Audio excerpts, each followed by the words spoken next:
Madame, monsieur, bonsoir donc et merci de la fidélité à ITV en ce 29 avril 2020. L'art et la culture donc sont une réponse et une solution à la crise. On va voir tout à l'heure donc tout de suite les images avec Khalidou Kassé et l'art est une réponse à la crise et à toute forme de crise. Les musiciens ont apporté leur contribution déjà à leur échelle. Les peintres ne peuvent pas être en reste et ni même sur le bas-côté de la route. Le grand artiste Khalidou Kassé n'a pas musardé, lui, en chemin. Le créatif propose les couleurs les plus chatoyantes contre la maladie la plus paralysante qu'on n'a jamais vue ces derniers temps. Ces tableaux donc nous donnent en vérité un peu d'air dans cette phase de grande embolie pulmonaire. Le développement dans un instant.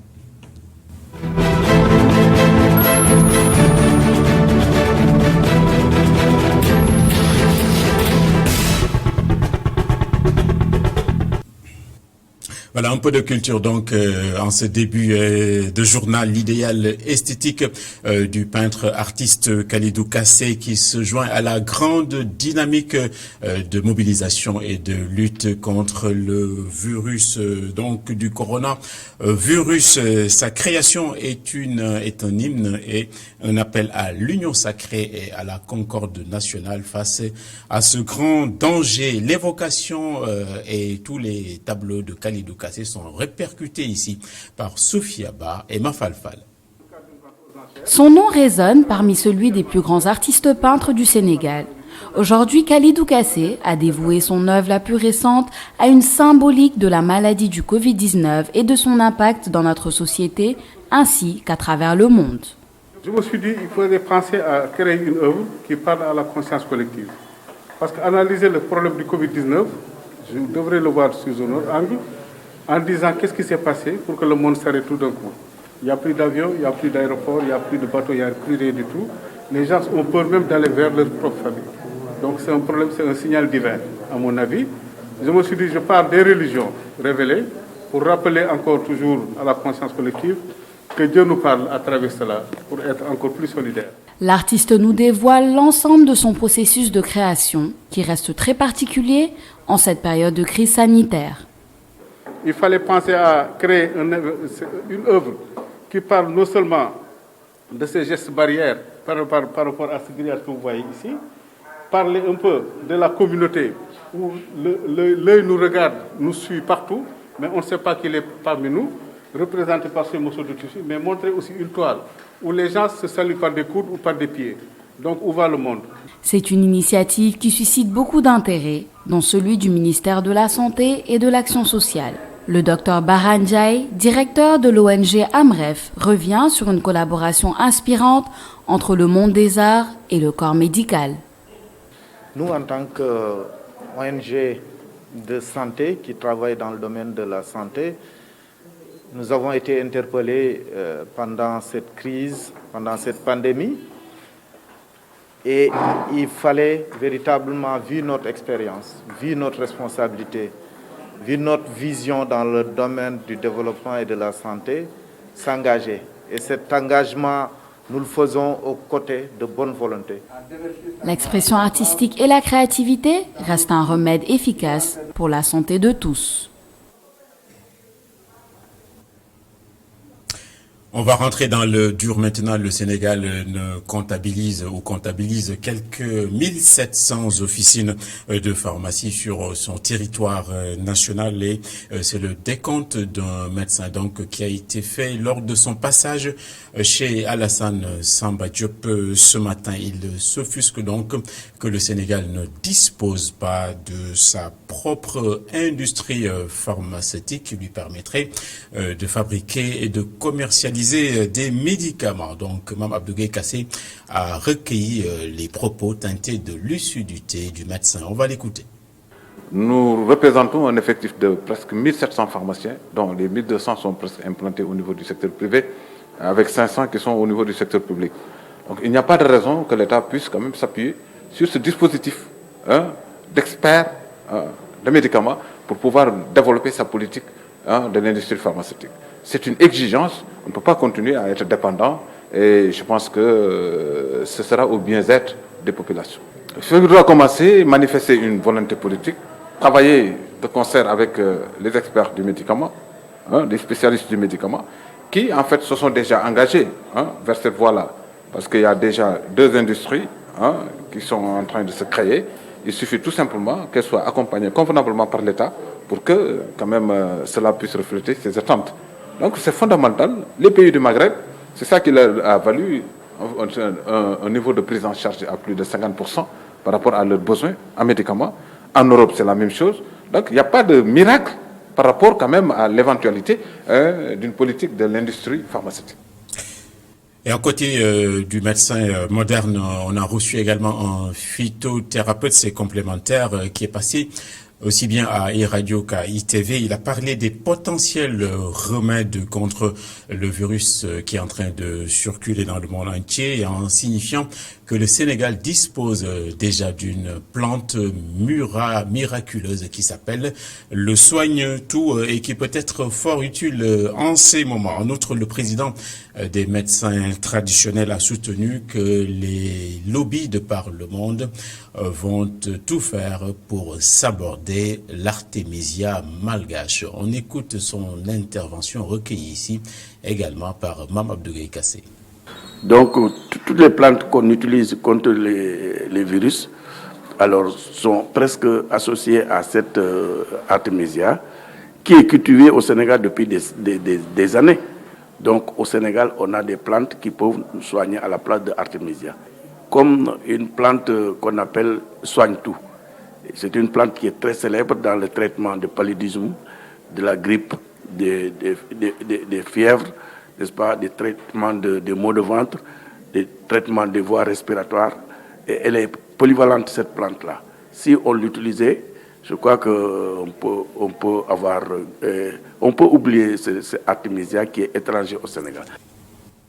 On espère également que ça ne sera pas une énième fausse alerte donc dans le cadre de la recherche de vaccins contre la Covid-19. Un vaccin donc est en phase de développement en Grande-Bretagne et suscite beaucoup d'intérêt. C'est dénommé Shadox 1nCoV-19. C'est assez barbare comme nom, mais il semble qu'il ait beaucoup obtenu des résultats prometteurs sur les primates. Ce sont des singes que l'on trouve en règle générale en Asie et en Afrique. Si l'efficacité est démontrée, les chercheurs assurent que le vaccin pourrait être prêt dès ce mois de septembre. Et il semble également que les Britanniques aient une longueur d'avance sur tous les autres pays. Les chercheurs, en l'occurrence, sont de l'université d'Oxford en Grande-Bretagne. Dans l'actualité nationale, un employé de l'agence UBA de Kaolack a atteint le coronavirus. Il a été testé positif ce mardi. C'est l'institution bancaire elle-même qui se veut transparente, qui livre l'information. En conséquence, elle a décidé de la fermeture immédiate de son agence de Kaolack et de la mise en quatorzaine de l'ensemble du personnel là-bas. Donc, personne, on le voit, n'est épargné par la bestiole. On a noté également ce jour, mercredi, des couacs et une forme de dissonance dans la communication du ministère de la Santé et celle du district de la région de Sédhiou dans le sud. Le premier cas de Covid donc, qui a été enregistré dans cette région n'est pas en effet issu de la transmission communautaire comme ça a été dit quelque part. C'est donc à l'opposé de ce qu'a pu prétendre la communication officielle. Les précisions du docteur Camara donc à Sédhiou ont été recueillies par notre correspondant permanent à Sédhiou, Ousmane Demba. Ce n'est plus un cas communautaire.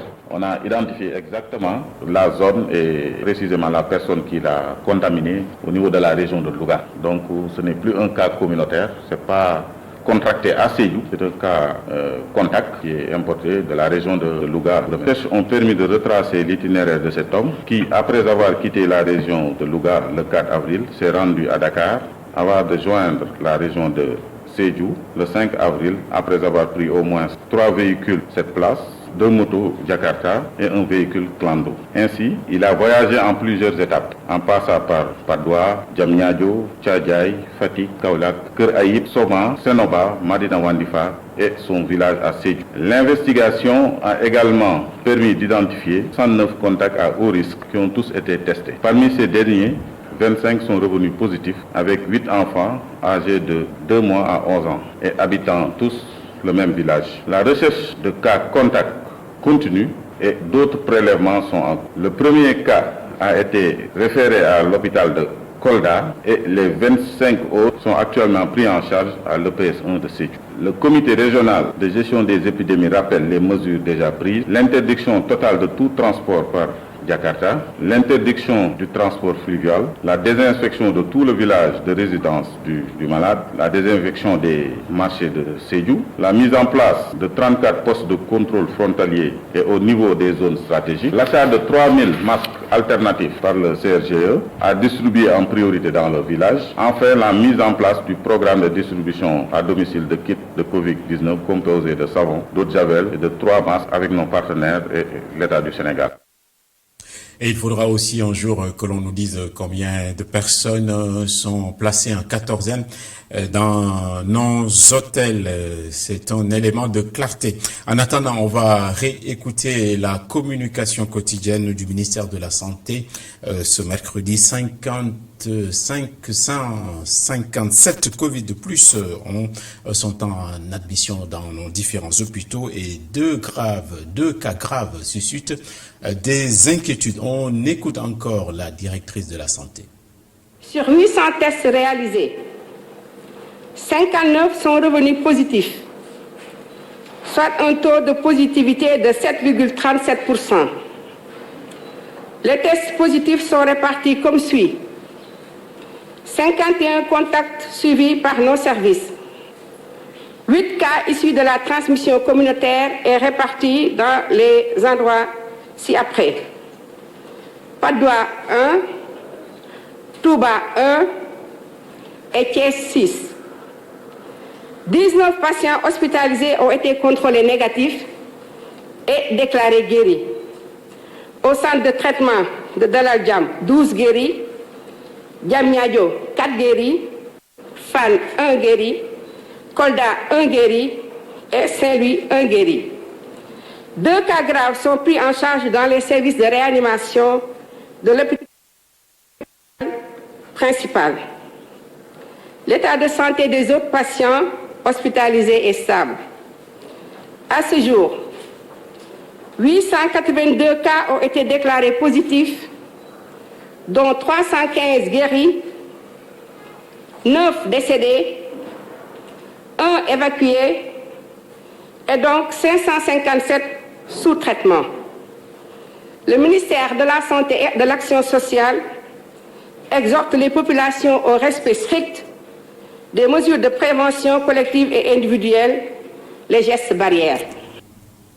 On va vous parler également des dernières statistiques en Afrique sur le front du virus. Il y a plus de 35 000 cas confirmés, 1524 décès au moins, plus de 10 000 guérisons, c'est bon d'en signaler, plus de 22 000 hospitalisations, 52 pays sont touchés sur les 54 pays d'Afrique. Donc les 2 pays encore épargnés sont le Lesotho et les Comores. En Afrique du Sud, donc l'Afrique du Sud qui recense quelques 5000 cas, la nation arc-en-ciel où sont arrivés quelques 200 médecins et soignants cubains pour aider à lutter contre le virus. Retour à la maison, l'hôtellerie et le tourisme sénégalais ont les 2 genoux à terre. Cela, c'est évident. La crise est d'une telle violence que s'en relever sera particulièrement complexe. Les pouvoirs publics essaient en ce moment d'imaginer tous les amortisseurs de chèques en déversant des quantités d'argent, 15 milliards pour le sujet dont on parle. Les acteurs ont été consultés donc hier à l'aide d'une conférence call. Voici l'intervention du ministre recueillie par Babacar Seck. de partager avec les professionnels du secteur l'esprit dans lequel justement le chef de l'État, son Excellence le président Macky Sall, a voulu mettre en œuvre ce crédit hôtelier. D'abord dans une démarche qui soit inclusive, autrement dit qui intègre tous les acteurs de la chaîne de valeur, mais aussi dans une équité territoriale, où toutes les régions du pays devraient être impliquées. C'est la raison pour laquelle ce matin, avec l'ensemble des régions du pays, nous avons justement parcouru ce plan en insistant sur deux éléments essentiellement. D'abord, l'analyse de l'ANSD qui nous permet justement d'avoir l'impact sur toute la chaîne de valeur. Quand on dit chaîne de valeur, c'est les services d'hébergement, c'est la restauration, c'est les services de transport touristique, c'est également les services récréatifs autour du tourisme. Donc, cet élément donc, de l'ANSD nous permet justement, avec la statistique de l'emploi sur le secteur, de pouvoir justement, dans chaque région, faire une répartition qui puisse couvrir l'ensemble des besoins, mais aussi exactement dans chaque région, le nombre d'emplois impactés par le tourisme. Voilà, c'est ainsi que nous refermons cette édition.